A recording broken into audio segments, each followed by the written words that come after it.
స్వచ్ఛందంగా బట్టల నిర్వహణ చేస్తున్న మా వరహాలరావు గారిని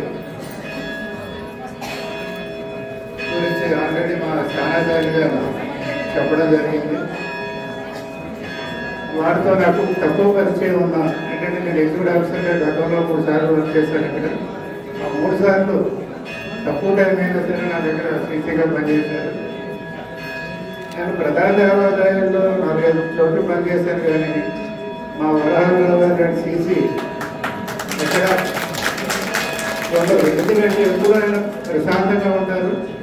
ఆఫీసర్ దగ్గర ఆ ఒబీడియన్స్ కానీ ఆఫీసర్కి ఎటువంటి ఇబ్బంది కలగకుండా చూసుకోవడంలో ఆయన టాలెంట్స్ కానీ ఇంకా 2 సంవత్సరాల సర్వీస్ ఉన్న వారు స్వచ్ఛత పదవి చేయడం అనేది మాకు ఇష్టం లేదు.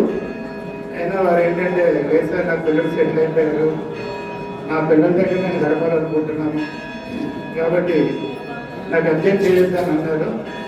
ఇష్టం లేకపోయినా ఆయన మీద ఉన్న నాకు గౌరవంతో ఆయన పదవిని ఒప్పుకోవడం జరిగింది.